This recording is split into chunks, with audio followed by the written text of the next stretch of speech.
যদি আপনার স্কিল না থাকে তাহলে আপনি তো আপনার তো ওই ডিগ্রির কোন ইউনিভার্সিটি সেটা দিয়ে আপনার লাভ নেই। ন্যাশনাল ইউনিভার্সিটিতে পড়ে সে ধরুন প্রবলেম সলভিংয়ের বিষয়টাকে কীভাবে অন ফিল্ডের এক্সপিরিয়েন্স আর academic experience completely different. In fact CS50 নামে হার্ভার্ড ইউনিভার্সিটি একটা কোর্স আছে ফ্রি। হ্যাঁ, ফ্রি। অ্যাটলিস্ট কোর কম্পিউটার সায়েন্সের যে সাবজেক্টগুলো পড়ানো হয় সেটা ইন্ডাস্ট্রির জন্য কতটুকু আপনি এতটুকু কনফার্ম থাকতে পারেন যে আপনি ন্যাশনাল থেকে পড়ছেন, দ্যাটস ওয়াই আপনাকে বাদ দিবে, ব্যাপারটা এরকম না। যখন সে পাস করে বের হয়ে যাবে তখন সে আসলে দুনিয়া দেখা শুরু করবে। আমাদের একটা ছেলে আছে আমার নিজের ব্যাচের, সে বুয়েটের অ্যাসিস্ট্যান্ট প্রোগ্রামের সময় জয়েন করছে। হয়তো বা নাম জানেন কিন্তু আপনি কখনো কাজ করেন নাই, আপনি জানেন না যে আসলে প্রজেক্ট কীভাবে ম্যানেজ হয়। অনেকের ভিতরে এক ধরনের একটা হীনমন্যতা কাজ করে যে আমি ন্যাশনাল ইউনিভার্সিটিতে পড়ছি, এবং এটা যদি আপনি চিন্তা করেন যে আমি 4 বছর পরে পড়াশোনা করে দেন করা শুরু করব, দেন আপনি আরও 2 বছর পিছিয়ে যাবেন।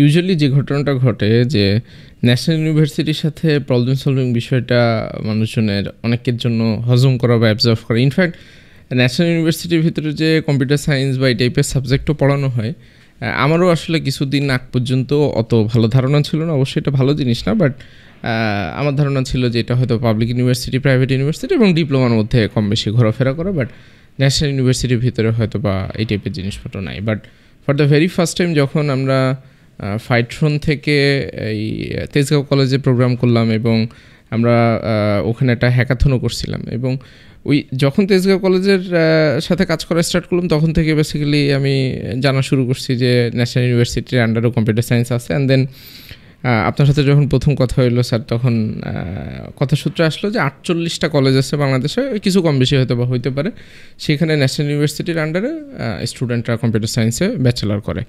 সো ওই দিনের পর থেকে আমার ভিতরে একটু কিউরিয়াসিটি ঘুরতেছিল যে আসলে ন্যাশনাল ইউনিভার্সিটিতে কম্পিউটার সায়েন্স সাবজেক্টটা কীভাবে পড়ানো হয়, এটার কারিকুলাম এবং এখানে প্রবলেম সলভিংয়ে, বিশেষ করে প্রবলেম সলভিংয়ের বিষয়টাকে কীভাবে ম্যানেজ করা হইতেছে, এবং ওভারঅল জিনিসপত্র নিয়ে আমার যেহেতু অনেকগুলো কিউরিয়াসিটি আছে, তো আমি ভাবলাম যে এটা সবার সাথে একসাথে কীভাবে শেয়ার করা যায়।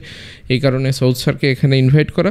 স্যারের সম্পর্কে জাস্ট আমি একটু ছোটো করে যদি পরিচয় দিই, সেটা হচ্ছে স্যার তেজগাঁও কলেজে কম্পিউটার সায়েন্স ডিপার্টমেন্টে টিচার হিসেবে পড়ানোর সুযোগ হচ্ছে ওনার গত 6 বছরের মতো সময় ধরে, এবং তার আগে উনি মোটামুটি 2 বছরের মতো সময় ইন্ডাস্ট্রিতে কাজ করছে, এবং ইন্ডাস্ট্রি মিনস হচ্ছে সফটওয়্যার ইন্ডাস্ট্রিতে। উনি নিজেও তেজগাঁও কলেজের স্টুডেন্ট ছিল কম্পিউটার সায়েন্স ডিপার্টমেন্টে। সো ন্যাচারালি এখানে আরেকটা জিনিস বলে রাখতে চাই, সেটা হচ্ছে রিসেন্ট টাইমে তেজগাঁও কলেজে একটা ন্যাশনাল ফেস্ট যেটা হয়েছে, মোস্ট লাইকলি CSE ফেস্ট, সেখানে একটা প্রোগ্রামিংয়ের কন্টেস্ট হয়েছে সেকেন্ড টাইমের মতো, এবং সেইটার ওভারঅল অ্যারেঞ্জমেন্ট অ্যান্ড এভরিথিং দেখার আমার সুযোগ হয়েছিল। আমার কাছে খুবই খুবই চমৎকার লাগছে। তো সেখান থেকে আমার কিউরিয়াসিটি আরও বাড়ছে যে সৌদ স্যারের সাথে বসে ন্যাশনাল ইউনিভার্সিটি প্রবলেম সলভিং এবং কম্পিউটার সায়েন্স এই যাবতীয় জিনিসপত্র নিয়ে আজকে আমরা কথা বলার চেষ্টা করব। সো সবার শুরুতে আসলে যে জায়গাটাতে স্যার যাইতে চাই সেটা হচ্ছে এই যে আপনি 6 বছরের মতো সময় ন্যাশনাল ইউনিভার্সিটিতে কম্পিউটার সায়েন্স পড়াইলেন, ওভারঅল মানে আপনার ফিলিংটা কি, আপনার অবজারভেশনটা কি, যে এবং তার আগে যেহেতু আপনি 2 বছর ইন্ডাস্ট্রিতে কাজ করছেন, এখনও কম বেশি ইন্ডাস্ট্রির মানুষজনের সাথে আপনার পরিচয় আছে, তো সেই জায়গাটা থেকে যদি আপনি একদম ওভারঅল শেয়ার করতে চান। আচ্ছা, প্রথমত কম্পিউটার সায়েন্স অ্যান্ড ইঞ্জিনিয়ারিং যেটা আপনি বললেন জাতীয় বিশ্ববিদ্যালয়ের অধীনে, এটা আসলে শুরু বেশ আগে। এটা হচ্ছে তখন কম্পিউটার সায়েন্স ছিল, এবং যদি আমার ভুল না হয়ে থাকে 1993-এর দিকে আসলে এটা প্রথম শুরু হয়। তবে সব ইনস্টিটিউটগুলোতে ছিল না আর কি। যেমন আমার জানার মধ্যে যে IST আছে ধানমন্ডি, ওরা এটা ছিল, এবং city college I am not sure যে তখনও ছিল কি না। তো ওরা তখন থেকে এটা কম্পিউটার সায়েন্স হিসাবে আসছে।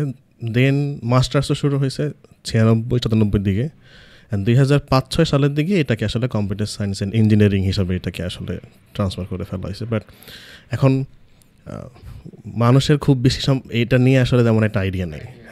সিটি কলেজের নাম অনেকে শুনছে, আমিও শুনছি সিটি কলেজের নাম, বাট ওই সামহাও তাও এটা ন্যাশনাল ইউনিভার্সিটির মধ্যে মনে হয়। এটা এখন আমরা যখন পড়াশোনা করেছি তখন আমাদেরও এই জিনিসটা ফেস করতে হয়েছে যে এটা আসলে কম্পিউটার সায়েন্স আবার ন্যাশনাল ইউনিভার্সিটি, মানে এই জিনিসগুলো অনেকের যোগ করতে একটু কষ্ট হয় আর কি। কারণ স্বাভাবিক, জাতীয় বিশ্ববিদ্যালয়ের আসলে অনেকগুলো উইংস আছে। সো সাধারণত মানুষ এটাই জানে জাতীয় বিশ্ববিদ্যালয়ের অধীনে এখানে অনার্স হয়, আর্টস রিলেটেড, হ্যাঁ, বাংলা, ইংলিশ, হয়তো ফিজিক্স, কেমিস্ট্রি যদি সায়েন্স হয়েও থাকে, অ্যান্ড দেন মাস্টার্স প্রোগ্রাম থাকে, ডিগ্রি প্রোগ্রাম থাকে। তো ওইভাবেই আসলে এটা বেশি পরিচিত। আর এটার উইংটাও আলাদা আমাদের কম্পিউটার সায়েন্সটা, এটাকে আমরা প্রফেশনাল অনার্স বলে আর কি। তো সিএসসি আছে, বিবিএ আছে, হোটেল অ্যান্ড ট্যুরিজম ম্যানেজমেন্ট আছে, থিয়েটার অ্যান্ড মিডিয়া স্টাডিজ আছে। তো এই কোর্সগুলো আলাদা একটা সেকশনের মতো ওরা আসলে রান করে। তো অনেক আগে থেকে শুরু হলেও মানে মানুষের মধ্যে ওই জিনিসটার প্রচারণাটা ওদের কম থাকার কারণেও হতে পারে, আবার মানুষের জানার একটা ওই যে বললাম যেটা যে কমতি থাকে আসলে বিষয়গুলো ওইভাবে প্রচারিত না আর কি। তো এই কারণে আসলে এটা ওইভাবে আপনিও শুনেন নাই, এটা খুব কমন সিনারিও। বাট অনেক বছর হয়ে গেছে। ইভেন যদি তাজা কলেজের কথা বলি তাহলে আপনার এই বছর 10টা ব্যাচ বের হলো। সো এখন রানিং 15 ব্যাচ চলতেছে, মানে যারা এখন পড়াশোনা মাত্র ঢুকলো, নেক্সট ইয়ার যারা আসবে এরা 16 ব্যাচ হবে। তো এই প্রসেসটা বেশ আগে থেকে আসছে। এখন যেই প্রবলেম সলভিংয়ে যেটা বললেন আর কি, যেটা প্রোগ্রামিং কন্টেস্টের ব্যাপারটা, এটাও আসলে তেজগাঁও কলেজ এবং আইএসটি সিটি কলেজ এরকম কিছু কলেজেস আছে, ওরা আসলে এই জিনিসগুলোকে একটু প্রমোট করে অ্যান্ড দেন ট্রাই করে বিভিন্ন জায়গায় পার্টিসিপেট করার জন্য। যেমন আমরা ইনিশিয়ালি যখন 2021 থেকে মনে হয় আমাদের যেই প্রতিষ্ঠান, এখান থেকে আমরা আসলে বিভিন্ন কন্টেস্টে আসলে জয়েন করা শুরু করি, আইসিপিসি, এনজিপিসি, এনসিপিসি, আইইউপিসি। তো এই পর্যন্ত 4বারের মতো করে আইসিপিসি রিজিওনাল যেটা আর কি, এটাতে আমাদের টিম গেছে, প্রত্যেক বছরই যাচ্ছে আর কি। বেস্ট র্যাঙ্কিং এরকম ছিল 54। সো ওই সময় ওটা অলমোস্ট ক্লোজ মার্জিন ছিল আর কি, মানে 50 বা 52 টিম সিলেক্টেড হয়েছে ফর রিজিওনাল, মানে এশিয়া রিজিওনাল। তো আমরা 54 এরকম ছিল আর কি। এরপরে হ্যাকাথনেও জয়েন করা হয়েছে, আমাদের ছেলেপেলেরা জয়েন করছে। আপনারা জানেন আমাদের এখানেও একটা হ্যাকাথনের আপনারাই আয়োজন করেছিলেন। তো সব মিলে যেই প্রবলেম সলভিংয়ের বিষয়টা, এই হ্যাকাথন আদার্স যেই কন্টেস্টগুলো আছে, ছেলেপেলেদের আগ্রহ আছে। তো আমরা হয়তোবা সব কলেজ সমানভাবে জিনিসগুলোকে আসলে প্রমোট করতে পারতেছি না, এটার কিছু ডিফিকাল্টিজ আছে, কিছু বাধ্যবাধকতা থাকে, সব মিলে জিনিসগুলো একসাথে হয়ে উঠতেছে না। এই জায়গাটাতে একটা জিনিস হচ্ছে, আমি যেটা এইভাবে দেখতে চাই সেটা হচ্ছে যে ইউজুয়ালি কম্পিউটার সায়েন্স সাবজেক্ট আমি যদি পাবলিক ইউনিভার্সিটিতে চান্স পাই তাহলে তো ভালো, বাট পাবলিক ইউনিভার্সিটিতেও এখনকার সময় পাওয়া একটু ট্রিকি, কারণ এইটা ওই যে এক সময় ট্রিপলই ছিল, এখন computer science. So naturally first 200 বা 300-এর ভিতরে যারা সিরিয়ালে থাকে তারাই ফিল আপ হয়ে যায়। তো শেষের দিকে তারা তো আসলে ওই সুযোগটা ওইভাবে পায় না। আবার অনেকের ভিতরে অ্যাসপিরেশন থাকে যে কম্পিউটার সায়েন্সে পড়বে বা এই টাইপের একটা জিনিস। তো সেই জায়গা থেকে আবার অনেকের প্রাইভেট ইউনিভার্সিটিতেও পড়া একটু ক্রিটিক্যাল হয়, কারণ প্রাইভেট ইউনিভার্সিটি তো বেশ মানে খরচের একটা বিষয় এখানে আছে। তো সেই জায়গাটাতে কেউ যদি চিন্তা করে যে আমি ন্যাশনাল ইউনিভার্সিটির আন্ডারে কোনো একটা কলেজে কম্পিউটার সায়েন্স পড়বো, সেইটা ওভারঅল আপনার কাছে কী মনে হয় যে এই সিদ্ধান্তটা কেমন, বা এটা কতটুকু যুক্তিযুক্ত হবে বলে মনে হয়, বা এটাতে পড়ে আদৌ কি কোনো মানে লাভ বা বেনিফিট কিছু হবে কিনা? আচ্ছা, প্রথমত এটা আমরা জিনিসটা করে ফেলেছি, সেটা হচ্ছে যে আমরা এই ইউনিভার্সিটিটাকে 3টা ক্যাটাগরিতে ভাগ করে ফেলেছি। একটা হচ্ছে পাবলিক, একটা হচ্ছে প্রাইভেট, দেন হচ্ছে ন্যাশনাল। আমি যেই সিকোয়েন্সে বললাম মানুষ এই সিকোয়েন্সই মনে করে। কিন্তু আপনি যদি টেকনিক্যালি দেখেন, অ্যাকচুয়ালি এইটাই ট্রু হাতে কলমে। আসলে ইউনিভার্সিটি সিলেকশন 2টা, একটা হচ্ছে পাবলিক, একটা হচ্ছে প্রাইভেট। জাতীয় বিশ্ববিদ্যালয় নিজেও পাবলিক ইউনিভার্সিটির আন্ডারে। তো আমাদের এখানে যেই কম্পিউটার সায়েন্সটা আসে সেটা আসলে ওই সার্টিফিকেটটা পাবলিক ইউনিভার্সিটি প্রোভাইড করে। তাই না, আপনি দেশে হোক বিদেশে হোক সব জায়গায় কাউন্ট এইটাই হবেন যে আপনি পাবলিক ইউনিভার্সিটির স্টুডেন্ট। এটা আমি নিজেও আমার ব্যক্তিগত এক্সপিরিয়েন্স আছে এই হিসাবে আর কি বললাম। তো ডকুমেন্টেড তাই বলে, ব্যাপারটা হচ্ছে এরকম। তো এখন যেটা আপনি বললেন, পাবলিক ইউনিভার্সিটিতে আসলে চান্স পাওয়াটাও একটু বেশ কম্পিউটার সায়েন্সে ঢোকাতে সব কিছু মিলেই এটা আসলে সবার জন্য হয়তো বা এতটা ফেসিবল না বা ইজি হয় না। অ্যান্ড দেন প্রাইভেট ইউনিভার্সিটিগুলোতে আমাদের সময়ে যখন আমরা পড়াশোনা করছি তখন 5 লাখেও হয়ে যেত, এখন মনে হয় 10-12 লাখের নিচে হয় না। হোয়ারেজ হয়তো বা ন্যাশনাল ইউনিভার্সিটির এই কলেজগুলোতে 2 লাখ 2.5 লাখের মধ্যে হয়ে যায়, মানে কম বেশি এর যে রেঞ্জটা বললাম এই রেঞ্জের মধ্যেই। তো অনেকে এখানে আসতে ইচ্ছা করেই আসে, অনেকে ইচ্ছা করে আসতে পারে, মানে আসতে চায় না বাট চলে আসে। যেমন এটা আমি খুব বিলিভ করি কম্পিউটার সায়েন্সে আসলে 3 ধরনের স্টুডেন্টরা পড়ে। একটা হচ্ছে যারা আসলে আগে থেকে কম্পিউটার সায়েন্সের নলেজটা আছে, প্রোগ্রামিং নিয়ে নাড়াচাড়া করা আছে, যেটা আমাদের সময় খুব কমন ছিল না, বাট এখনকার সময় ইন্টারমিডিয়েটের ছেলেপেলেরাও বেশ এই ব্যাপারে খুব অ্যাক্টিভ।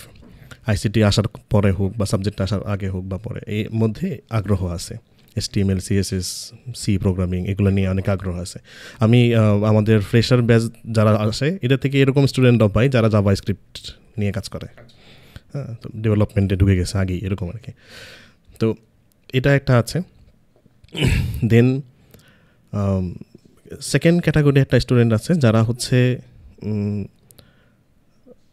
কম্পিউটার সায়েন্স খুব ভালোভাবে জানে না, অ্যাটলিস্ট বুঝে না যে এটা আসলে প্রোগ্রামিং কী রিলেটেড, বাট তাদের ভিতরে ওই অ্যাডাপ্টেবিলিটি ব্যাপারটা আছে যে আমাকে যেখানেই ফেলুক না কেন I will cope up.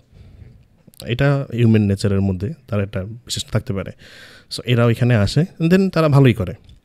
Third একটা ক্যাটাগরি আছে, এটা শুধু এই ন্যাশনাল বলে কথা না, পাবলিক প্রাইভেট। পাবলিকে তো যদি ওই পরিমাণ তার মোটিভেশন থাকে তো এমনি চান্স পাবে, বাট প্রাইভেটেও এটা আছে। থার্ড ক্যাটাগরি স্টুডেন্ট যে অ্যাকচুয়ালি মানে স্টুডেন্ট লাইফে, মানে স্কুল লাইফে, স্কুল কলেজ লাইফে তারা আসলে একটু ওয়েল নোন গুড স্টুডেন্টস, এলাকায় থাকে না যে এলাকায় একটু ভালো ছেলে, ভালো স্টুডেন্ট আর কি।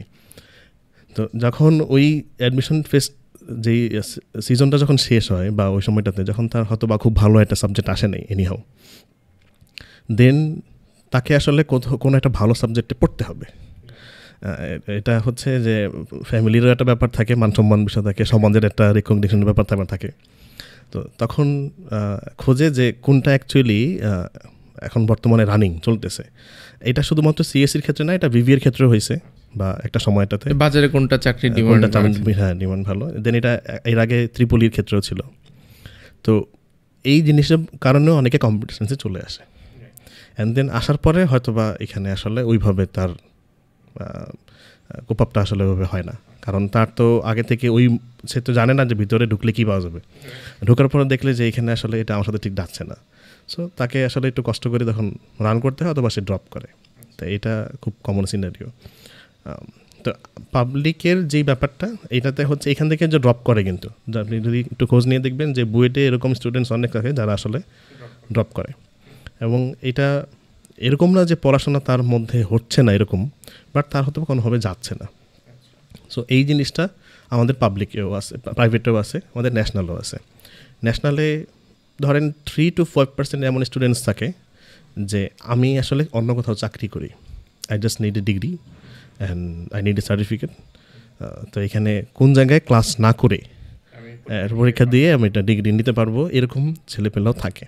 তো সেগুলো সব কলেজ অ্যালাউ করে না, সত্যি কথা। হয়তো বা যে সকল কলেজগুলোতে হয়তো স্টুডেন্ট বেশি প্রয়োজন তারা হয়তো বা এটাকে অ্যালাউ করে, বাট তার রেজাল্ট এমনিতেও ভালো হয় না, কারণ সে পড়াশোনা তো ওইভাবে থাকেও না।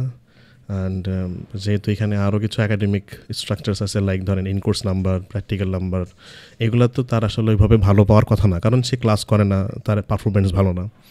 তার ডিগ্রি প্রয়োজন, তার হয়তো বা সে ডিগ্রিটা হয়তো সে কোনোভাবে এখানে সিকিউর করে এটা।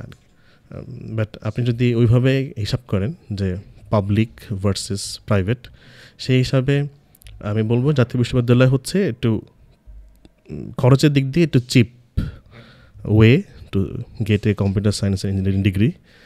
কারণ কম্পিউটার সায়েন্সে এতটুকু, যেহেতু আসলে আমি নিজেও এটার স্টুডেন্ট ছিলাম, যেন এখানে পড়াচ্ছি, তো এইখানে এই জিনিসটা খুব জরুরি যে আপনার আসলে স্কিল তৈরি হয়েছে কিনা, মানে আপনার ডিগ্রির অ্যাফিলিয়েশন যে ইউনিভার্সিটি বা কলেজ, এটা আসলে কতটা পপুলার বা কতটা আসলে মানে এটা কত নামডাক আছে, এটার চেয়েও বেশি ইম্পর্টেন্ট থিং হচ্ছে যে আপনার স্কিলটা কতটুকু হয়েছে, আপনি আসলে স্কিল কিনা, আপনার প্রোগ্রামিং নিয়ে নলেজ আছে কি না, অথবা আপনার ডেভেলপমেন্ট নিয়ে সেক্টর আছে, নেটওয়ার্কিং নিয়ে আপনার পড়াশোনা আছে কি না।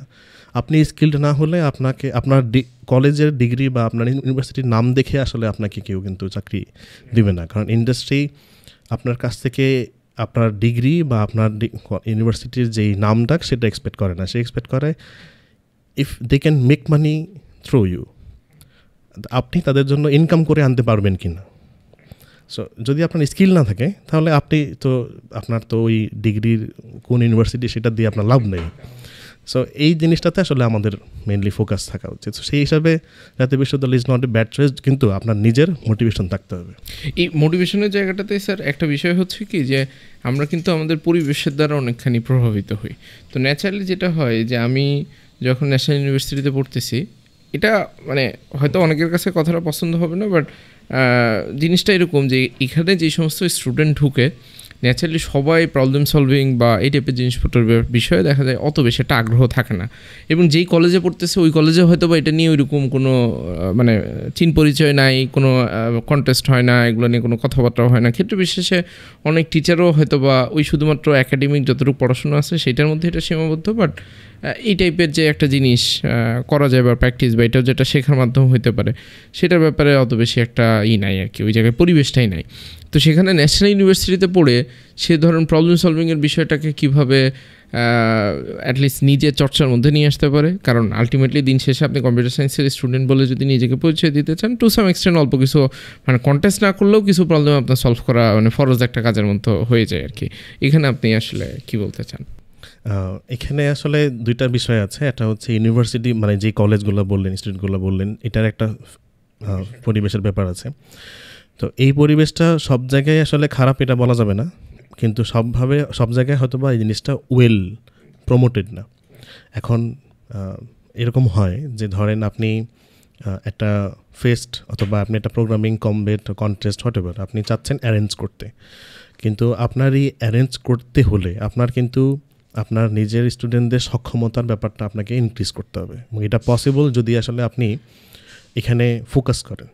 লাইক আপনি এদেরকে দিয়ে প্রবলেম সলভিং করাবেন, প্রবলেম সলভিং শেখাবেন। আমাদের এরকম অনেকেই আছে যারা ধরেন কোড ফোর্সেস, বি ক্রাউড, এদের নাম ওইভাবে আসলে আমরা জানিও না, শুনিও নেই। তো এখানে যদি আপনি প্রবলেম সলভিংটা ওদেরকে হাতে খড়ি ধরাই দিতে পারেন, বিকজ ধরেন আমি আইসিপিসি কথা বলি, আইসিপিসিতে যদি ওইভাবে আপনাকে খুব ভালো করতে হয় যে আপনি এশিয়া রিজনাল যাবেন, আপনাকে অবশ্যই কোনো এক্সপার্টের থ্রুতে যেতে হবে, এক্সপার্ট লাগবে, কোনো একটা মেন্টর বা একটা কোচ লাগবে। এখন এই মেন্টর কোচ তারাই হতে পারবে যারা কিনা আসলে অলরেডি আইসিপিসিটাতে রিজনাল ফাইনালে গেছে বা ওইরকম একটা তার এক্সপিরিয়েন্স আছে, বিকজ অন ফিল্ডের এক্সপিরিয়েন্স আর academic experience completely different. So আমরা হাতে খড়িটা যদি আসলে ধরে দিতে পারি স্টুডেন্টদেরকে, তাহলে কিন্তু ওর রাস্তাটা অনেকখানি স্মুথ হয়, ইজি হয়। তাহলে ও আসলে হাতে খড়িটা এখানে পাইলো। দেন আমরা প্রতিষ্ঠানগুলো যদি আমরা কোনো মেন্টর আনতে পারি বা যদি আমরা ওইভাবে যদি জিনিসগুলোকে আর একটু বেশি মোটিভেট করতে পারি, প্রমোট করতে পারি, তাহলে একটা বিষয় এভাবে কাজ করে। স্টুডেন্টদের যেই বয়সটা থাকে অনার্স লেভেলে, সত্যি কথা এটা খুব বেশি মোটিভেশন হওয়ার বয়সও না, কারণ আপনি এখনও দুনিয়া দেখেনি নেই। মানে আপনি এখনও আপনার হয়তো অনেকের ফ্যামিলি সাথেই থাকে, বাবা মা আছে, সো আপনার ভাত কাপড় নিয়ে টেনশন নেই আর কি, যেটা কথা সত্যি কথা যেটা আর কি। তো আপনি ওই যে সেলফ মোটিভেশন পাওয়ার যে বিষয়টা, এটা আপনার ভিতরে এই সময় থাকবে না, এটাই স্বাভাবিক। তো এটা আসলে ওই মেন্টরদের বা টিচার্সদের, ফ্যাকাল্টি মেম্বারদেরকে আসলে এই জিনিসটা বলে একই কথা আপনি প্রতিদিনই বলতেছেন, আপনার কাছেও বিরক্ত লাগবে যে এদেরকে একই কথা বলতেছি বারবার, কিন্তু আপনাদেরকে এইটাই বলে ওরে বুঝাইতে হবে যে আসলে দুনিয়াটা এখন যা আসলে তা না। যখন সে পাস করে বের হয়ে যাবে তখন সে আসলে দুনিয়া দেখা শুরু করবে।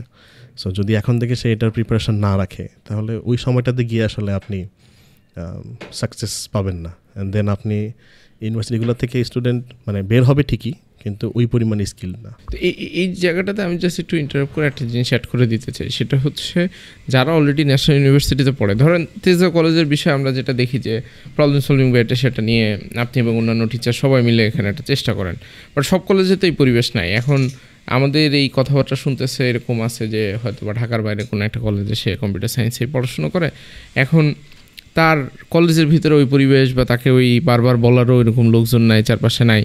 সে যদি একদম তার ফার্স্ট সেমিস্টার একদম ফার্স্ট ইয়ার থেকে যদি শুরু করতে চায়, তো কীভাবে শুরু করতে পারে, বা আপনার কারিকুলামের সাথে কানেক্টেড করেও যদি বলতে চান যে ওই ফার্স্ট সেমিস্টারে হয়তো বা যেই সাবজেক্টটা থাকে, সো সেটার সাথে সে কীভাবে এক্সট্রা কিছু প্র্যাকটিস করে তার প্রবলেম সলভিংটাকে আগায় নিয়ে যেতে পারে? সেই ক্ষেত্রে আমি যেটা মনে করি, এখন তো আসলে ইন্টারনেটের যুগ। সো আপনার কাছে যে ডিভাইসটা থাকে, এই ডিভাইসে এমন কিছু নাই যেটা আপনি খুঁজে পাবেন না।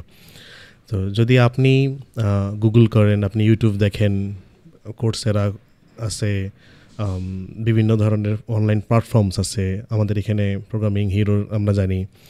তো এরকম জায়গাগুলো কিন্তু অভাব নেই যেখানে আসলে এই লার্নিং ম্যাটেরিয়ালসগুলো থাকে। যদি আপনি গুগল করে ইউটিউব করে যদি আসলে আপনি ওই জিনিসগুলো দেখতে পারেন বা ওইখান থেকে আপনি যদি প্র্যাকটিস করা শুরু করতে পারেন, তাহলে আপনার মোটামুটি একটা প্রাইমারি যে জার্নি এটা কিন্তু মোটামুটি হয়ে যাবে। হয়তো আপনি কতটুকু ডিপে যাবেন ডিপেন্ড করে আপনার প্র্যাকটিসের উপরে, যে আপনি প্র্যাকটিসটা কতটুকু কন্টিনিউ করতেছেন। বাট যদি আমি ফ্রি কন্টেন্টের কথাও বলি, এরকম অনেক প্লে লিস্ট আছে অনলাইনে, যে একটা complete playlist 100 or 150 170 videos যদি সেটা পুরোপুরি কমপ্লিটও করে, আপনি বলতে পারবেন যে সে অ্যাটলিস্ট হলেও 40% তার শিখে গেছে, কারণ তার বেসিক ধারণাটা খুব ক্লিয়ার। এর পরবর্তীতে CS50 নামে হার্ভার্ড ইউনিভার্সিটি একটা কোর্স আছে ফ্রি। হ্যাঁ, ফ্রি। তো এটার কথাও আমরা স্টুডেন্টদেরকে বলি যে হ্যাঁ এখানে দেখার জন্য। তো এখন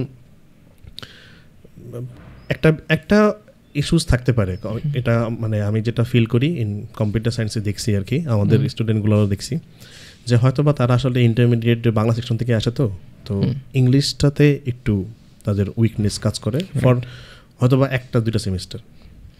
পরবর্তীতে আবার ন্যাশনাল ইউনিভার্সিটিতে কি এই পুরো ইংলিশেই পুরো জিনিস, পুরো কন্টেন্টস যা আছে সিলেবাস সব ইংলিশে। তো হয়তো ইংলিশে আপনার যে দক্ষতাটা সেটা যেহেতু আপনার একটু কম বা আপনি প্র্যাকটিসে কম আছেন, ইটস নট লাইক যে আপনি পারেন না, আপনি পারবেন না, প্র্যাকটিসটা নাই।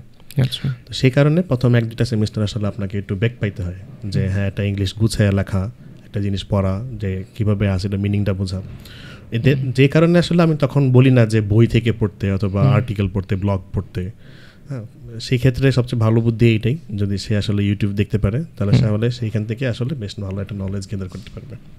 ভিডিও থেকে এমনিতে একটু ইন্টারেক্টিভ ওয়েতে শেখা যায় বা জানা যায় বা এই টাইপের একটা জিনিস দেখা যায়। যে এখন ন্যাশনাল ইউনিভার্সিটিতে কম্পিউটার সায়েন্সের যে ওভারঅল কারিকুলাম, আপনি তো প্রথমে ন্যাশনাল ইউনিভার্সিটিতে কলেজ থেকে নিজে পড়াশোনা করছেন, এরপরে আবার ইন্ডাস্ট্রিতে মোটামুটি কাজ করছেন এবং স্টুডেন্ট থাকা অবস্থায় হয়তো বা কম বেশি কাজ করছেন। তো সেখানে আপনার কাছে কী মনে হয় যে ওভারঅল কারিকুলাম বা অ্যাটলিস্ট কোর কম্পিউটার সায়েন্সের যে সাবজেক্টগুলো পড়ানো হয় সেটা ইন্ডাস্ট্রির জন্য কতটুকু কাজে লাগে বা কানেক্টিং?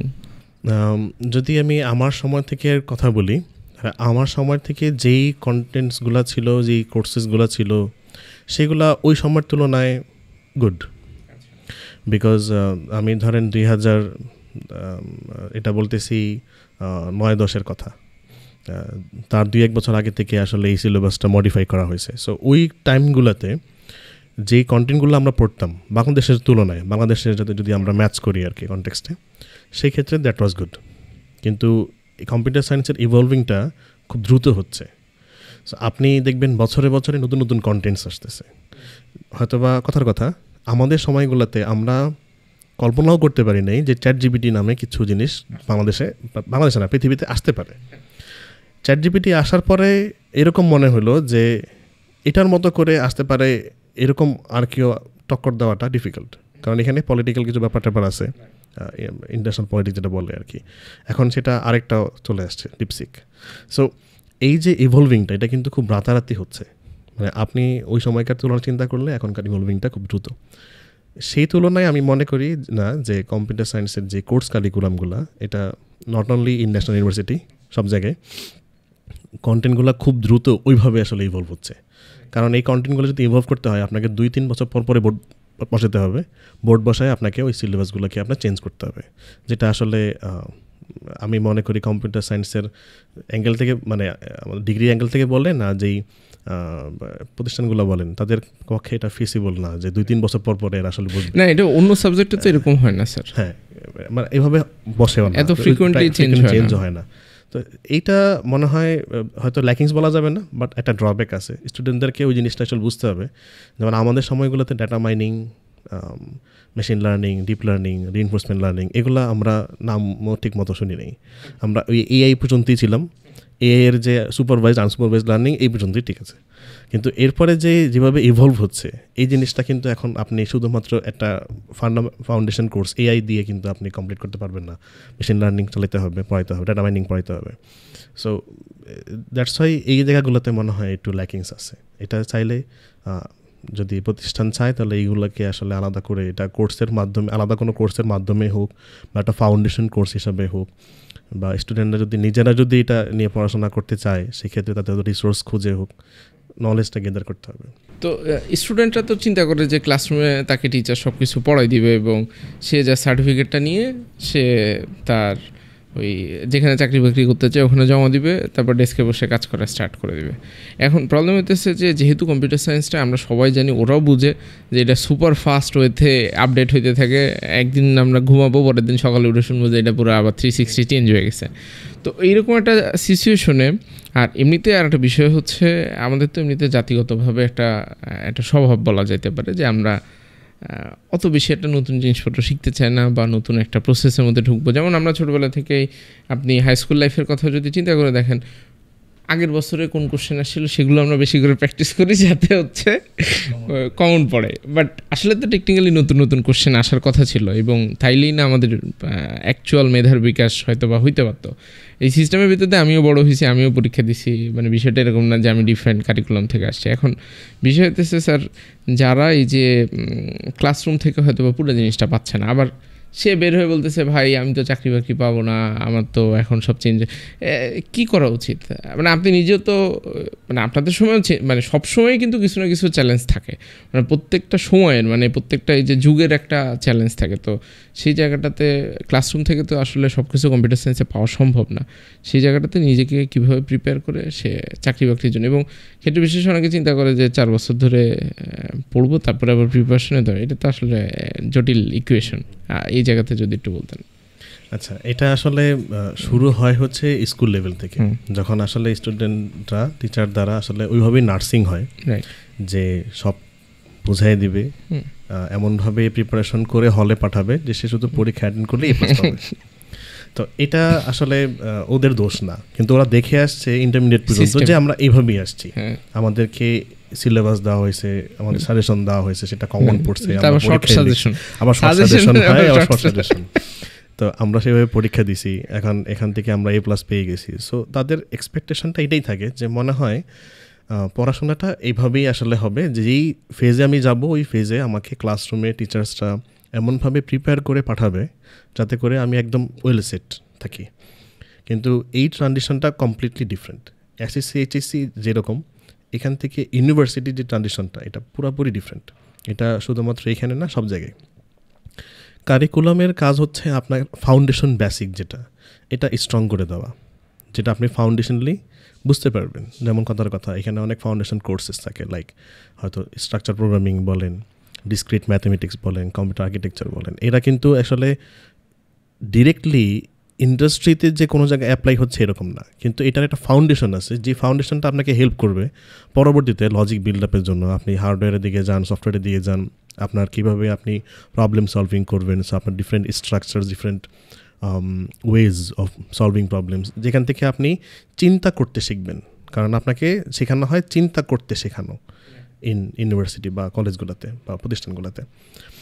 তো এখানে ওরা হয়তো বা এরকম এক্সপেকটেশন রাখে যে আসলে আমাকে এইটা শেখাবে, ওইটা শেখাবে। আমাদের যারা ফ্রেশার জয়েন করেন তারা জিজ্ঞেস করে থাকে অলওয়েজ, স্যার আমাদেরকে অ্যান্ড্রয়েড কবে শেখাবেন, স্যার আমাদেরকে কবে ডেভেলপমেন্ট শেখাবেন।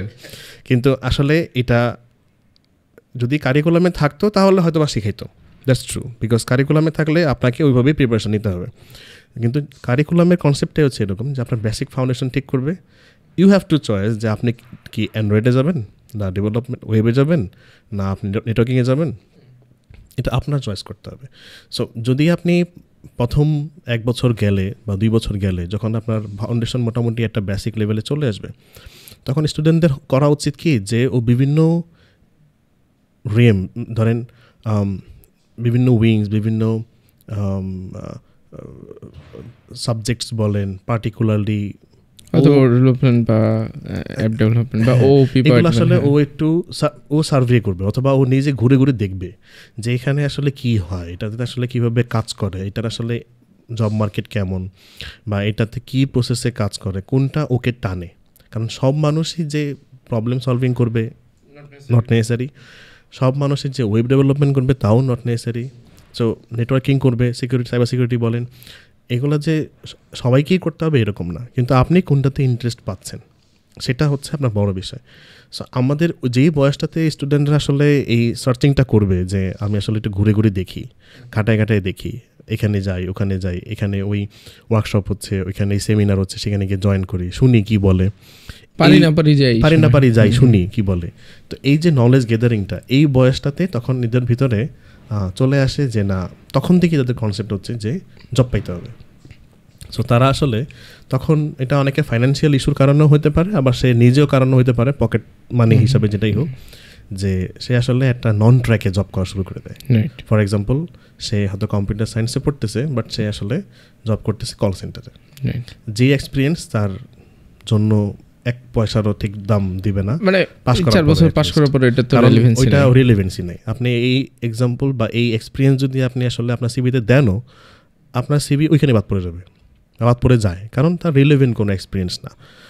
তো সেই ক্ষেত্রে দেখা যায় যে এদের তখন হয়তো বা আসলে নিজেকে আসলে নিজের ইন্টারেস্ট খোঁজার বয়স, তারা আসলে ওই জিনিসটা করে। সবাই টিউশনে যায় না, আমার মনে হয় তার চেয়ে বরং টিউশন করে নিজের পকেট মানি আর্ন করে অ্যান্ড দেন এই সেক্টরগুলোকে আসলে বরং খোঁজাটা আমার মনে হয় ভালো, যে হ্যাঁ আমি আসলে কোনটাতে ইন্টারেস্ট পাই। সো এই জায়গাটাতে আসলে স্টুডেন্টদেরকে হয়তো বা আরেকটু চিন্তা করতে হবে, কারণ এইখানে হ্যাঁ সে এটা করতে পারে, সেটা হলো যে আমার কোন দিকে ইন্টারেস্ট কাজ করে, সেটার জন্য আমি যথেষ্ট পরিমাণ নলেজটা ঠিক এখন বুঝতেছি না, সে ফ্যাকাল্টি মেম্বারদের জিজ্ঞেস করতে পারে, ইন্ডাস্ট্রিতে যারা আসলে যারা সিনিয়র বড় ভাই আছে, যারা অলরেডি এখানে জব করতেছে, ওইখানে জব করতেছে, তারা তাকে জিজ্ঞেস করতে পারে যে ভাইয়া আমি তো এই বিষয়ে আমি এটা কীভাবে করবো বা এটা কীভাবে করা উচিত। এখন আমি এই ইন্ডাস্ট্রি যতটুকু বুঝি, যদি আপনি প্রপারলি কাউকে রিচ করতে পারেন, কেউই আপনাকে খালি হাতে ফেরাবে না, নলেজ দিয়েই আপনাকে ফেরাবে যে হ্যাঁ এটা এইভাবে করো। ইভেন আমি যতটুকু আপনার ব্যাপারও জানি যে আপনি মনে হয় এনি হাউ সোশ্যাল মিডিয়াতে কোনো একটা সেক্টরে মনে হয় আপনি কানেক্টেড লিঙ্কডইনে, আই গেস আপনাকে স্টুডেন্টরা সেখানে অ্যাপ্রোচ করে, আপনি রিপ্লাই দেন। তো এই জিনিসটা কিন্তু এখনকার সময়গুলোতে খুব ভালো, মানে খুবই কমন জিনিস আর কি, অনেকেই করার চেষ্টা করে। কিন্তু আমাদের যখন আমরা পড়াশোনা করছি তখন আসলে আমাদের কাছে ইন্টারনেটটাও সহজলভ্য ছিল না।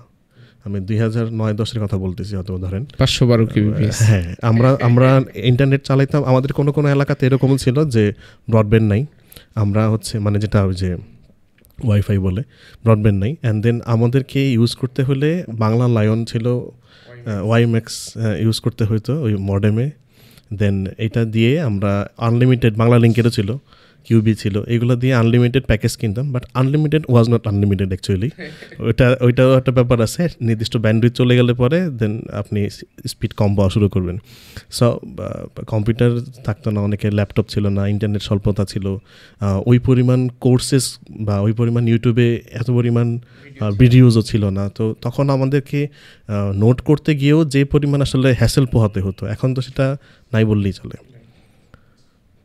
তো এই জায়গাগুলোতে যদি স্টুডেন্টরা একটু বুঝে যে আসলে আমাদের এখনকার যুগে ওই সময়কার তুলনায়, এবং এটা সবসময় হবে, আপনি এখন যে স্টুডেন্টরা আছে 10-15 বছর পরে স্টুডেন্টরা আরও অ্যাডভান্টেজ পাবে ফর যেহেতু আপনার ইন্টারনেটভাবে ব্লুম করতেছে, দুনিয়া আগায় যাচ্ছে, সো তারা একটা অলরেডি অ্যাডভান্টেজই আছে, তাদেরকে ওইটা একটু রাইট পাথে একটু ইউজ করাটা শিখতে হবে। আমার কাছে যেটা স্যার মনে হয় যে যখন আপনার কাছে অ্যাভেলেবিলিটি অনেকখানি বেড়ে যায়, ধরেন সেইটার ইউজ কেস অনেকখানি কমে যায়। আমি ছোট যদি একটা এক্সাম্পল দিই, ধরেন একটা সময় পর্যন্ত আমার মানে খুব ইচ্ছা ছিল, 2টা এক্সাম্পল মাথায় আসছে, বাট আমি পার্টিকুলারলি একটা দিই। আমি যখন নটরডেম কলেজে পড়তাম তখন ওখানে নেচার স্টাডি ক্লাব আছে, সেখানে আমি ফটোগ্রাফির ওখানে একটা বেসিক কোর্স করানো হয়। তো ছবি তুলতে আমার খুব ভালো লাগে আর কি। তো সেই জায়গাটা থেকে প্রথমে এই ফটোগ্রাফির ওই কোর্সটা করলাম, ফটো ওয়াকে নিয়ে যাই তো বোটানিক্যাল গার্ডেন, বেসিক্যালি ওখানে ন্যাচারাল ছবি গাছ পশু পাখি এই টাইপের জিনিসপত্র ছবি তোলা সেখানে। বাট বেসিক ক্যামেরা তো তখন ডিএসএলআর মোটামুটি বাংলাদেশে খুব মানুষজন, মানে ডিএসএলআর থাকলে একটা আলাদা ফ্যাসিনেশন কাজ করতো। তো ওই সময় আমার কাছে ডিএসএলআর ক্যামেরা ছিল না, তো ওই বন্ধুবান্ধব বা যারা ওখানে নিয়ে যেত, তো মনে হতো যে একদিন যদি ডিএসএলআর ক্যামেরাটা আসে তাহলে অনেক ছবি তুলবো, এবং যদি নিজের হয় আমি তো কত ভালো ছবি তুলতে পারি, আমার তো এই জিনিসটা নাই, এটা সেটা মানে নানাবিধ একটা হতাশা বা নিজে একটা কাজ করতো। বাট প্রবলেম হইতেছে যখন এই যে আমাদের অফিসে এখন মোটামুটি এখানে 3টা ক্যামেরা আমাদের অফিসে পড়ে থাকে আলহামদুলিল্লাহ। সো বিষয় হচ্ছে এই ক্যামেরা আমি এখন পর্যন্ত মানে ধরি মাঝে মাঝে ধরি, বাট ছবি যে তুলবো বা করবো, বাট একটা সময় পর্যন্ত ধরেন এটা আমার স্বপ্ন ছিল যে এরকম। তো অ্যাভেলেবিলিটি যখন বেড়ে যায় তখন মানুষজনের অ্যাসপিরেশন অনেকখানি আমার কাছে মনে হয় যে কমতে থাকে। এবং ওই আপনি যেই সময়কার ইন্টারনেটের কথা বলতেছেন তখন এই যে 512 kbps ছিল, আমি সাইবার ক্যাফে যাইতাম, সাইবার ক্যাফে যেয়ে এই কোড ব্লকস সম্ভবত 87.5 অর সামথিং এরকম মেগাবাইট, এটা ডাউনলোড হইতে আধা ঘন্টা সময় লাগতো, এরপরে আধা ঘন্টা সময় পেতাম। আমরা তো এই হ্যাসেলটা সলভ করার জন্য আমরা কোড করা শুরু করছি টার্বোসিতে। টার্বোসি ওই সময়টাতে সুন্দর, হ্যাঁ, টার্বোসিতে আমাদের নিজেদের চোখের 12টা বেজে যেত, কারণ ইন্টারফেসটা খুব জটিল কি। সো আমরা যেহেতু আজকে ন্যাশনাল ইউনিভার্সিটিতে প্রোগ্রামিং, কম্পিউটার সায়েন্স এই টাইপের জিনিসপত্র নিয়ে কথা বলতেছি, অনেকের ভিতরে এক ধরনের একটা হীনমন্যতা কাজ করে যে আমি ন্যাশনাল ইউনিভার্সিটিতে পড়ছি, হয়তো বা আমার রেজাল্টটাও ভালোই করছি আমি, বাট টুকটাক স্কিলও আমি ডেভেলপ করছি। এখন স্কিল ডাজ নট মিন যে আমি অনেক জিনিসপত্র শিখে ফেলছি, অনেকগুলো প্রজেক্ট করছি বা এই টাইপের কোনো কিছু না। বিষয় এরকম হতে পারে যে আমাকে কোর্সের ভিতরে, আমি সবসময় যেটা বলি যে ভাই তুমি যদি বাইরের জিনিসপত্র শিখতে না চাও অ্যাবসলিউটলি ফাইন, কিন্তু তোমাকে কারিকুলামে যা শেখায় স্ট্রাকচার প্রোগ্রামিং, তারপরে আপনি এদিকে যদি অ্যালগোরিদমের রিলেটেডও জিনিসপত্র থাকে, তারপর ডেটাবেস থাকে, বা যেটাই এক একটা কারিকুলামে এক ধরনের জিনিসপত্র থাকে, এগুলো যদি সে প্রপারলি বুঝে বা এগুলো যদি প্রপারলি সে এক্সপ্লেন করতে পারে বা বুঝাইতে পারে কোনো একটা ইন্টারভিউ বা কোনো কিছুতে, যে তখন কিন্তু তার আর আসলে ওই আলাদা জিনিস পারে কি পারে না, অবশ্যই ওটা থাকলে তো ভালো, বাট না পারলে খুব বেশি একটা চ্যালেঞ্জ হয়তো বা হয় না। তো এই ন্যাশনাল ইউনিভার্সিটি স্টুডেন্টের ভিতরে এক প্রকার একটা হীনমন্যতা অনেক সময় কাজ করে যে ভাই আমি তো ন্যাশনাল ইউনিভার্সিটি পড়ি, এই কারণে মনে হয় আমাকে চাকরির বাজারে দাম দিবে না, আমি মনে হয় পারবো না বা এরকম। শুরুতে একটা ডিসক্লেমার দিয়ে দিতে চাই, সেটা হচ্ছে ন্যাশনাল ইউনিভার্সিটি পড়ুক, পাবলিকে পড়ুক, আর যেখানেই পড়ুক, সে যদি দিন শেষে তার কারিকুলামে যা পড়াইছে সেটাও যদি ভালো মতো না পারে, আবার দিন দুনিয়ার অন্যান্য কোনো একটা হয়তো বা সে অ্যান্ড্রয়েড বা যে কোনো একটা সেক্টরে রিজনেবল কোনো ধারণা যদি না থাকে, যত বড় ইউনিভার্সিটি থেকেই পড়ুক, সফটওয়্যার কোম্পানিতে যেয়ে সে একটা ধরা খাবে, এটা নিয়ে কোনো ডাউট নেই। সো ন্যাশনাল ইউনিভার্সিটিতে যে চাকরির বাজারে একটা হীনমন্যতা, আর এটার সাথে কানেক্টেড হচ্ছে অনেক সময় যে হায়ার স্টাডিতে যাইতে পারবে কিনা, কারণ দেশের বাইরের মানুষজন ন্যাশনাল ইউনিভার্সিটি চিনে কিনা, সেই জায়গাতে যদি একটু বলতেন। আচ্ছা, এটা হচ্ছে প্রথমত দেখেন, যদি আপনি ন্যাশনালে পড়েন আর পাবলিকে পড়েন, প্রাইভেটে পড়েন, you have to be skilled, এটা এছাড়া অপশন নেই। এই কথাটার আবার অনেকের অন্য মিনিংয়ে নেয় যে তাহলে মনে হয় ডিগ্রিটা কোনোভাবে নিলেই হলো, আমি শুধু স্কিল গেইন করলেই হবে। এখানে একটা সমস্যা আছে, এটা হলো ধরেন আপনার সিজিপি 4, বাট আপনার স্কিল আছে ভালো, যখন আপনি প্রথম জবটা পাবেন, মানুষের প্রথম জবটা কিন্তু একটু টাফ হয় পাওয়া, বিকজ আপনার কোনো আগে এক্সপিরিয়েন্স নাই। আপনার সাথে যে ডিসকাশন করবে আপনার এইচআর অথবা আপনার যেই ইন্টারভিউয়ার যে নেবে, রিক্রুটার যে আপনার সাথে কথা বলবে, সে আপনার সাথে যে কথা বলবে তার জন্য যথেষ্ট পরিমাণ যে ম্যাটেরিয়ালস এটা নাই তার কাছে। কারণ কথা বলার জন্য আপনার আগের এক্সপিরিয়েন্স থাকলে সেটা নিয়ে কথা বলা যায়। ঠিক আছে, আপনি এখানে এই কাজ করছেন, তাহলে ওইখানে আপনি কী ধরনের প্রজেক্ট হ্যান্ডেল করছেন, ওই প্রজেক্টে এখানে কী কী কাজ ছিল, ঠিক আছে, একটা প্রজেক্টের ব্যাপার আমাদেরকে একটু বুঝায় বলেন যে কীভাবে আপনি এটাকে সলভ করছেন। যেহেতু প্রথম জব, তো আপনি ফ্রেশার, অ্যান্ড ইন্ডাস্ট্রি সাধারণত ফ্রেশারদেরকে নিয়ে একটু রিস্কি থাকে, কারণ সে আউটপুট দিতে পারবে কি না, কতটুক তার ভিতরে পটেনশিয়ালিটি কতটুক, এটা সে গেস করতে পারতেছে না। সো যারা আসলে কোম্পানি চালায়, যারা আসলে সিইও লেভেলে যারা আছে, তারা সবসময় স্টুডেন্টদের বা ওই ফ্রেশারদের মধ্যে দেখে যে তার আসলে মোটিভেশন কেমন, সে কতটুকু ডেডিকেটেড ওয়েতে কাজ করতে পারবে, তার ভিতরে পটেনশিয়ালিটি কত কেমন, তাকে দিয়ে চালানোর মতো এনাফ ক্যাপাবিলিটি, যেটা মিনিমাম এক্সপেকটেশন এটাই থাকে যে সে মিনিমাম ক্যাপাবিলিটি নিয়ে এখানে আসবে, কিন্তু সেটা ফুলফিল করে কিনা। যখন আপনি সিভি দিবেন তখন আপনার সিভিতে আপনি কতটুকু স্কিল্ড এটা কমপ্লিটলি ওইখানে ফোকাসড আসে না। আপনি শুধু বলতে পারবেন যে আমার এই প্রজেক্ট আছে, গিটহাবের এইখানে লিঙ্কস আছে, সেখানে হয়তো বা সে ঢুকলে দেখতেও পারে, নাও দেখতে পারে, ডিপেন্ড করে। আপনার একটা ডিগ্রি আছে, বাট আপনার ডিগ্রিতে আপনার সিজিপি হচ্ছে 2.84 অথবা 2.9।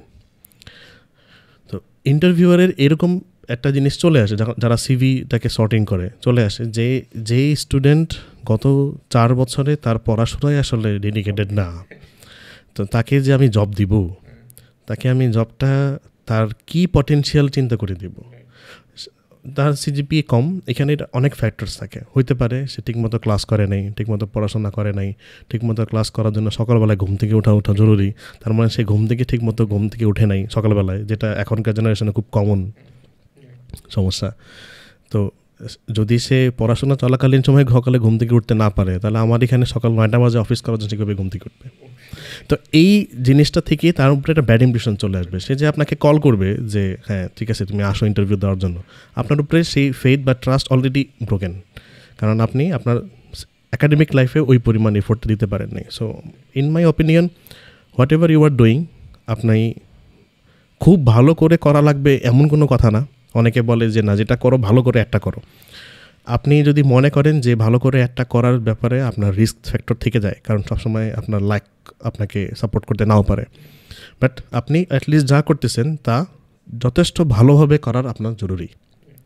তো যদি আপনার পড়াশোনা আপনি ঠিকমতো রাখেন অ্যান্ড আপনি স্কিল গেইন করেন, তাহলে আপনাকে জব দেওয়া নিয়ে বা জব নেওয়া নিয়ে বাইরে আপনি যদি হায়ার স্টাডির কথা বলেন, সেটা নিয়ে আপনার কোনো ডিফিকাল্টি ফেস হওয়ার কথা না। কারণ আপনি পড়াশোনা ঠিকমতো করছেন, আপনার সিজিপিএ, সেটা যদিও আমাদের দেশে সিজিপিএ নিয়েও অনেক ব্যাপার আছে। হ্যাঁ, সিজিপিএতে যেহেতু আসলে অনেক ব্রেকডাউন করে সিজিপিএ মানে ক্যালকুলেট করে, সো অনেকে সিজিপিএ অনেক হাই থাকে। সো আমরা সচরাচর 3.89 দেখে অভ্যস্ত। হ্যাঁ, তো 3.5 আপ না হলে তো মানে ওইটাই আমরা এক্সপেকটেশন রাখি। কিন্তু আপনি যদি অ্যাটলিস্ট 3 আপও থাকে, আপনার পড়াশোনা আপনি মোটামুটি ভালো লেভেলে করছেন যত পসিবল, অ্যান্ড দেন আপনার স্কিল আছে, তাহলে সেই ক্ষেত্রে আপনারকে কোম্পানিগুলা বা ইন্টারভিউয়ারগুলা যে আপনাকে আটকাবে সেই জায়গাগুলো তো নাই। আপনি এতটুকু কনফার্ম থাকতে পারেন যে আপনি ন্যাশনাল থেকে পড়ছেন, দ্যাটস হয় আপনাকে বাদ দেবে, ব্যাপারটা এরকম না। তবে হ্যাঁ, ন্যাশনাল থেকে পড়ছেন, যেহেতু আমাদের দেশে ন্যাশনালের ব্যাপারটা আসলে একটু ওইভাবে এতটা পজিটিভলি অ্যাকসেপ্ট মানুষ করে না, সেক্ষেত্রে আপনি কিছুটা মাইনাস থাকবেন। সেটা এই জন্য যে প্রি ইমপ্রেশন, বাট আপনার ইমপ্রেশন ক্রিয়েট হবে হচ্ছে আপনার সিভিতে, আপনার ইন্টারভিউতে। যদি আপনি সেটা ক্র্যাক করতে পারেন, দেন দে উইল আন্ডারস্ট্যান্ড যে না, আসলে মনে হয় ন্যাশনাল এখন আস্তে আস্তে ইমপ্রুভ করতেছে, অথবা স্টুডেন্টগুলো এখন ইমপ্রুভিং হচ্ছে।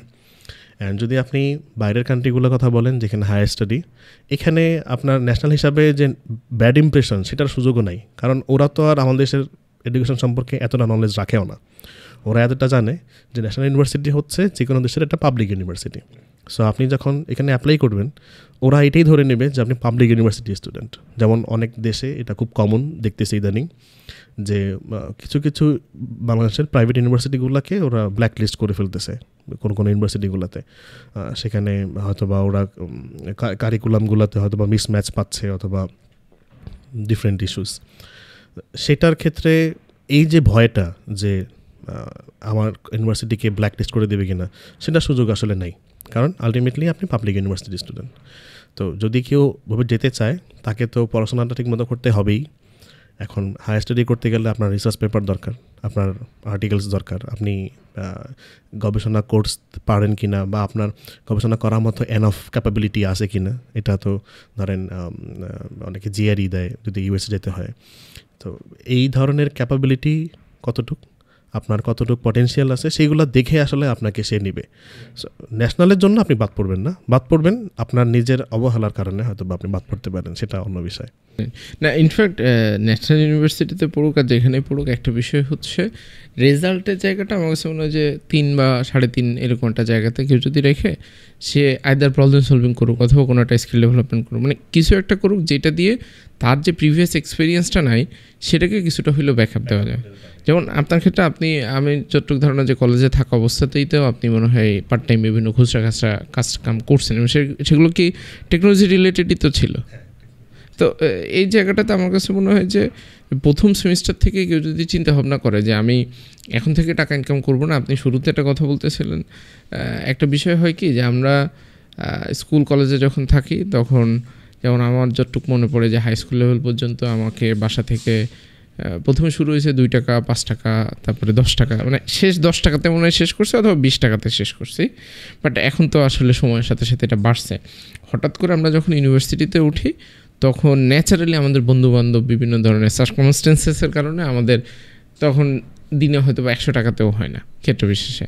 তারপরে আবার বিভিন্ন ব্যাড হ্যাবিট এটা সেটা, তখন দেখা যায় যে ওগুলার জিনিসপত্র কিনতেই 100 টাকার উপরে ডেইলি তার একটা খরচ। অ্যান্ড এটা তো বাসা থেকে হয়তো বা সাপোর্ট করবে না, কারণ বাসা অলরেডি বিগত 12-14 বছর ধরে সাপোর্ট করছে, আবার এইটার জন্য সাপোর্ট করবে এটা সবসময় ফিজিবলও না। তো সেই জায়গাটাতে স্টুডেন্ট, আর তার মধ্যে আবার ফেসবুক বা বিভিন্ন জায়গাতে তারা দেখে যে কীভাবে টাকা পয়সা ইনকাম করা যায়, বা এখন তো টাকা পয়সা ইনকাম মানে হঠাৎ করে আউট অফ নো হয়ে টাকা পয়সা একটা নিড তৈরি হয়। অ্যান্ড তখন তারা চিন্তা করে যে খুব কুইকলি আমি কীভাবে টাকাটা আর্ন করতে পারি without investing any of my energy. ধরেন আপনি কল সেন্টারে যাবেন, মিনিমাম একটা ট্রেনিং আছে, সেটা পাস করলেই কল সেন্টার কী হয়, আপনাকে স্ক্রিপ্ট অ্যান্ড এভরিথিং দিচ্ছে, আপনি কথা বলতে পারেন, সুন্দর করে কথা বলতে পারেন, মানুষকে কনভিন্স করতে পারেন। কথা বলতে পারা তো একটা মানুষের মানে বেসিক একটা জিনিস আর কি। এটা আলাদাভাবে তাকে অবশ্যই যারা অনেক সুন্দরভাবে কথা বলে অনেকের শিখতে হয়, সেটা নিয়ে কোনো প্রকার ডাউট নেই। বাট ন্যাচারালি মানুষজন কিন্তু কথাবার্তা বলতে পারে, বাট আপনি যখন টেকনিক্যাল একটা কাজ করবেন বা এই টাইপের কিছু করবেন তখন তো আপনাকে শিখতে হবে। তো কেউ যদি চিন্তা করে যে আমি ফার্স্ট ইয়ারের টাইমটা পুরোপুরি শেখার পিছনে টাইম ইনভেস্ট করবো, আমি কিছু প্রবলেম সলভ করলাম, হয়তো ওয়েব ডেভেলপমেন্ট বা অ্যাপ ডেভেলপমেন্টের একটা দুটো প্রজেক্ট করলো, এরপর আমি খুঁজতে থাকলাম যে আমার বড়ো ভাইদের মধ্যে বা আমার পরিচিত মানুষজনের কে কে আছে, কার কোথায় একটু কাজ কাম লাগবে। আমি কিন্তু ওই ইউনিভার্সিটিতে যখন পড়ি তখনই কম বেশি ধরেন এই খুচরা খাচরা খ্যাপের কাজ করতাম। এখন ওগুলা থেকে অনেক টাকা পয়সা আসতো না, বাট অ্যাটলিস্ট আমি জানি যে মাসে আমি মোটামুটি 10-15 হাজার টাকা ইনকাম করতাম। তো 10-15 হাজার টাকাই তো আসলে স্টুডেন্ট হিসেবে it's a good amount of money আর কি। এখানে তো অনেক এক্সপেক্টেড, বাট ওই কাজগুলো করার মাধ্যমে অ্যাটলিস্ট আমার কিছু প্র্যাকটিক্যাল এক্সপিরিয়েন্স হয়েছে। আর যখন আমি ইন্টারভিউতে যাই তখন আমি হয়তো আমার রেজুমের ভিতরে একটা রেজুমের ভিতরে 3টা প্রজেক্ট দিছি, তার ভিতরে 3টা প্রজেক্টই হয়তো বা আমি ইউটিউব দেখে বা কোনো একটা আইডিয়া থেকে, মানে একটা আইডিয়া থেকে আমি একটা জিনিস করছি। আর আমি ওখানে হয়তো বা দিলাম যে 3টা প্রজেক্ট যেটা প্র্যাকটিক্যালি কোনো একটা জায়গাতে অলরেডি ইউজ হচ্ছে, মানে it's a usable solution, already running মার্কেটে চলতেছে। তখন কিন্তু ওইটা প্রজেক্টটা যত ছোটোই হোক স্যার, ওইটার কিন্তু একটা আলাদা ইমপ্রেশন তৈরি হয় যে এই ছেলেটা একটা প্রজেক্ট বানাইছে যেটা হয়তো বা কিছু মানুষ ইউজ করতেছে। তো ওই প্রথম 1 বছর যদি কেউ ইনভেস্ট করে অ্যান্ড দ্বিতীয় বছর থেকে যদি ওইভাবে খুচরা খাচরা কাজ শুরু করে, 4 বছর পরে ওই যে আপনি যেটা বললেন যে রেজুমিতে তো আসলে লেখার মতো কিছু নেই, তখন কিন্তু ওই লেখার মতো জিনিসপত্র চলে আসে। তো তখন সিজিপিএ বা রেজাল্টটাও যদি একটা রিজনেবল জায়গায় থাকে বা 3-এর আশেপাশে কোনো একটা জায়গায় থাকে, এটা কিন্তু কাভার করে ফেলা যায়। তো ওইটা দেখা যায় যে অধিকাংশ, এটা শুধু মানে ন্যাশনাল ইউনিভার্সিটির সমস্যা না, আমি পাবলিকে প্রাইভেটের, এটা আমাদের জাতীয় সমস্যা, এটা আমাদের ন্যাশনাল ইস্যু আলটিমেটলি। তো যাই হোক, আমরা মোটামুটি আজকে ন্যাশনাল ইউনিভার্সিটি কম্পিউটার সায়েন্স এবং প্রবলেম সলভিং এ রিলেটেড কম বেশি কথা বলার চেষ্টা করলাম স্যার। এমনিতে সবশেষে আপনি বিশেষ করে যারা ন্যাশনাল ইউনিভার্সিটিতে কম্পিউটার সায়েন্সে পড়াশোনা করে তাদের উদ্দেশ্যে যদি কিছু বলতে চান। প্রথমত যারা এখানে অলরেডি পড়াশোনা করছে বা করতেছে তাদের ওই যেটা আপনি বললেন হীনমন্যতার যে বিষয়টা, এটা অলরেডি কাজ করে, এটা আমি জানি। এবং আমি সবসময় এই জিনিসটাকে মোটিভেট করার ট্রাই করি যে এখানে আসলে হীনমন্যতার জায়গাটা আসলে ওইভাবে নাই, আপনাকে এটা কভার আপ করতে হবে। স্বাভাবিক, যদি আপনি বুয়েটে পড়তেন তাহলে আপনার স্ট্যাটাস একটু হাই থাকতো বিকজ আপনি বুয়েটে পড়েন, বাট পড়াশোনা করলেন না, তাহলে বুয়েটে পড়ো আপনার লাভ নেই। আমাদের সময়গুলোতে যে সকল ছেলেপেলেরা আমরা পাস করছি, আমাদের একটা ছেলে আছে আমার নিজের ব্যাচের, সে বুয়েটের অ্যাসিস্ট্যান্ট প্রোগ্রামের সময় জয়েন করছে। তো এখন তারপরে আমার ব্যাচমেট, যে আপনার সাথে অফ দ্য রেকর্ড কথা হচ্ছিল যে একটা ছেলে হাসান ভাই, তো উনি সিটি কলেজ থেকে পাস করা, বাট উনি কিন্তু অনেক দিন যাবতে স্টেশনে কাজ করতেছে। তো আপনার এই ব্যাপারগুলো কি আপনাকে আসলে কনসিস্টেন্ট থাকতে হবে। আপনার ইউনিভার্সিটি লাইফে আপনি কত ইউনিক প্রজেক্ট বানায় ফেলতে পারলেন, এটা কেউ আপনার কাছ থেকে এক্সপেক্ট করে না, বিকজ আপনি ফ্রেশার, আপনি নতুন, আপনি ওই জিনিসটাই বানাবেন যা কিনা অলরেডি মার্কেটে 10টা আছে, কিন্তু আপনারটা কিভাবে ওই 10টার চেয়ে একটু ডিফারেন্ট, একটু মানে আপনাকে একটা মার্জিনাল জায়গাগুলোতে হয়তো আপনি কাজ করতে হবে, যেখানে আপনি হালকা একটা চেঞ্জেস আনছেন, যেটা দেখেই মনে হচ্ছে যে না এটা ওই 10টাই নাই কিন্তু এইখানে আছে। তো আপনার কিন্তু সেই থিঙ্কিং করার ক্যাপাবিলিটিটা, আপনার ইমপ্লিমেন্টেশনটা কতটুকু স্মুথ, এই জিনিসগুলো নিয়ে কিন্তু চলে আসে। যখন আমি স্টুডেন্ট ছিলাম আমাদের সময়গুলোতে এই ধরনের সুযোগগুলো এভাবে ছিল না, কিন্তু আমাদেরকে ঘুরতে হইতো বা খুঁজতে হইতো যে কীভাবে আমরা সেই অপরচুনিটিগুলোকে পাই। ইনিশিয়ালি আমার এরকম ছিল যে আমি ফ্রম দ্য ভেরি বিগিনিং আমার গেম ডেভেলপমেন্টে ইন্টারেস্ট ছিল, কিন্তু game development was not a single man job. এটা একা ডেভেলপমেন্ট যেমন একা করে ফেলা যায়, গেম ডেভেলপমেন্টে সবসময় জিনিসটা পসিবল না। পসিবল যদি আপনি কোনো 2D গেম করেন অথবা ক্যাজুয়াল রেট্রো গেমিং করেন, সেই ক্ষেত্রে আপনি করতে পারবেন। তো তখন ফেসবুক ছিল একটা one of the biggest place যেখানে আসলে ইনফরমেশন খোঁজা যায়, এরকম একটা অবস্থা। যদিও এখন আসলে এই জিনিসটা ফেসবুকে ওইভাবে নাই। তো খুঁজতে খুঁজতে আমি একটা টিম পেয়ে গেলাম, টিম 71 নামে। ওরা হচ্ছে আপনার গেম ডেভেলপমেন্ট করে এবং ওদের মোটিভ হচ্ছে বাংলাদেশের হিস্ট্রি নিয়ে, ওয়ার্ল্ড হিস্ট্রি নিয়ে আসলে একটা গেম ক্রিয়েট করা। তো লিবারেশন 71 নামে একটা গেমও পরবর্তীতে আমরা লঞ্চ করার একটা চিন্তা ভাবনা ছিল। আমরা ওইটা ডেমো ভার্সন ছাড়ছিলাম, অ্যান্ড দেন আমরা এটা নিয়ে কাজ করার ট্রাই করতেছিলাম। সো তো ওই মোমেন্টে শুধুমাত্র আমার রিক্রুটটা এইভাবেই হয়েছে, অলরেডি টিম ফর্ম করা ছিল। আমার রিক্রুটটা শুধু এই কারণে হয়েছে যে আই নিউ C++। তো এবং গেম ইঞ্জিনগুলোতে যেটা আপনি জানেন যে সাধারণত 2 ধরনের গেম ইঞ্জিনগুলো মানুষ বাংলাদেশে বা পৃথিবীতে একটু বেশি চলে, একটা হচ্ছে আনরিয়েল, একটা হচ্ছে ইউনিটি। সো ওই গেম ইঞ্জিনে কাজ করতে পারবে এরকম কোনো একটা ল্যাঙ্গুয়েজ জানা থাকার কারণেই একমাত্র আমার ওই সময় রিক্রুটটা হয়েছে। C#, হ্যাঁ। তো C#-এর পরে আপনার শিখছি, বাট C++ ইনিশিয়ালি ছিল। তো ওই মোমেন্ট থেকে আস্তে আস্তে কাজ করার এক্সপিরিয়েন্স, পকেটে টাকা পয়সা আসে নাই, ওইটার জন্য টিউশন করছি, সেটা অন্য বিষয়। কিন্তু এই যে আপনার কাজ করার একটা প্রসেস, যে আপনার কাছে যথেষ্ট পরিমাণ লজিস্টিক সাপোর্ট নাই, আপনার কাছে অফিস নাই, দেন আপনি এখান থেকে কাজ করতেছেন, তখন আপনি গিটহাব চিনতেছেন, আপনি তখন ট্রেলও চিনতেছেন, যেখানে হ্যাঁ প্রজেক্ট ম্যানেজমেন্টের। তো এই জিনিসগুলো কিন্তু আপনার হ্যান্ডস অন হয়েছে, বিকজ আপনি হয়তো বা নাম জানেন কিন্তু আপনি কখনো কাজ করেন নাই, সো আপনি জানেন না যে আসলে প্রজেক্ট কীভাবে ম্যানেজ হয়।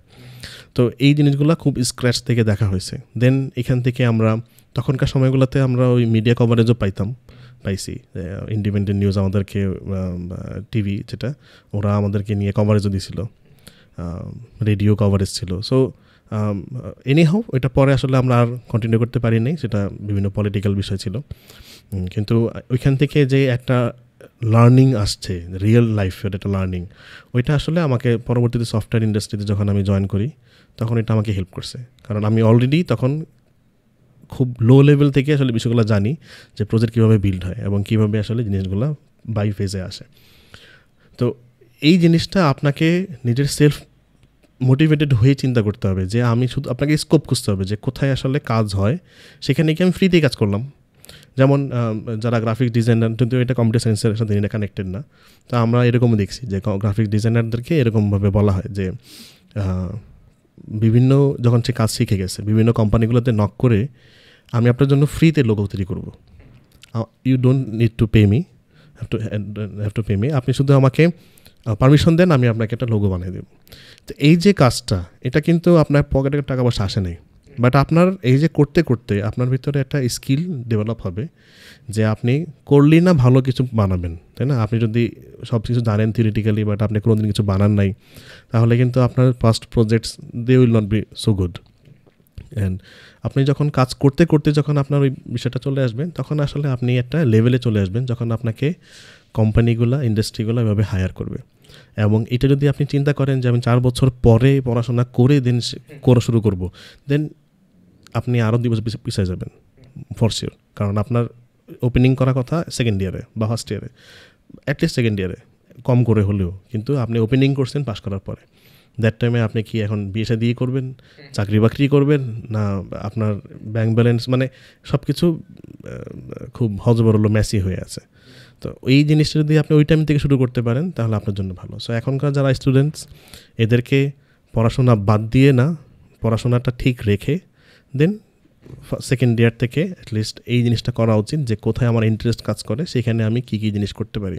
যদি কেউ আমাকে হায়ার নাও করে, no problem, I will make my own projects. আমি গিটহাবে দিলাম, আমি সেগুলো নিয়ে নার্চার করলাম, কীভাবে একই প্রজেক্ট তৈরি করছি ওইটাকে কীভাবে আমি ইম্প্রোভাইজ করতেছি, কীভাবে চেঞ্জেস আনতেছি, এই জিনিসগুলো করা, বড় কোড বেজ নিয়ে কাজ করা। শুধুমাত্র আমরা প্রোগ্রামিং হয়তো বা আজকে আলোচনা করলাম, অন্য সেক্টর হলো সেম বিষয়। আপনি ওইখানে কী পরিমাণ কাজগুলো করতেছেন, অ্যান্ড দেন ওইটাকে আপনি কীভাবে নিজে নিজে ইম্প্রোভাইজ করতে পারেন, এটা যদি আপনি কন্টিনিউ করতে পারেন তাহলে আপনার জন্য আসলে জব পাওয়াটা খুব ডিফিকাল্ট কোনো বিষয় না।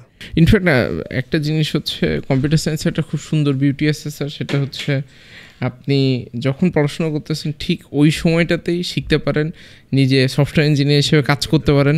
এটা কিন্তু অন্য সাবজেক্টে, ধরেন আপনি ট্রিপলিতে পড়েন, আপনি যদি জিনিসপত্র হয়তো শিখছেন বা এটি করছেন, এখন আপনি কোনো জায়গায় যে বলেন যে আমি ইলেকট্রিক্যালে কাজ করতে চাই, বা মানুষজন কিন্তু প্রথমে একটু মানে জিনিসটাকে ডিফারেন্ট ওয়েতে হয়তো বা দেখতে পারে, ওই ট্রাস্ট আর ক্রেডিবিলিটি জায়গাটা হয়তো পাবে না। বাট কম্পিউটার সায়েন্সে ওই ব্যারিয়ার কিন্তু অত বেশি একটা নাই যে ভাই ঠিক আছে আমি কম্পিউটার সায়েন্সে মাত্র ফার্স্ট ইয়ারে পড়ি, কিন্তু আমি পাশাপাশি সফটওয়্যার ইঞ্জিনিয়ার হিসেবেও কাজ করতে পারি, ওয়েব ডেভেলপার হিসেবেও কাজ করতে পারি, অ্যাপ ডেভেলপার হিসেবেও কাজ করতে পারি, এবং ওখানে ওই ধরনের কোনো বাইন্ডিংস আলটিমেটলি নাই, এবং এটা একটা প্রিভিলেজ আমাদের প্রিভিলেজ। হ্যাঁ, আমরা বরং কাজ চলাকালীন সময় বা কাজ করার সময় এরকম দেখছি যে ওনার আসলে ব্যাকগ্রাউন্ড সোশিয়োলজি বা Islamic history, but say wonderful programmer. মানে আমরা বরং ওইটা দেখলে যে অবাক হই, মাশাআল্লাহ সে তো বেশ ভালো পারে। তো এই জিনিসটা বরং অন্য জায়গায় হয়তো বা যেটা বললেন যে নন ট্র্যাকে কাজ করতে গেলে বিভিন্ন কোশ্চেন্স ফেস করতে হয়, সিএসসিতে বরং উল্টা আছে। আপনি পড়ছেন সিএসসিতে, কিন্তু আপনি জব করতে যাচ্ছেন এখন অন্য নন ট্র্যাকে। The first question interview I will ask you যে হোয়াই ইউ লেফট সিএসসি।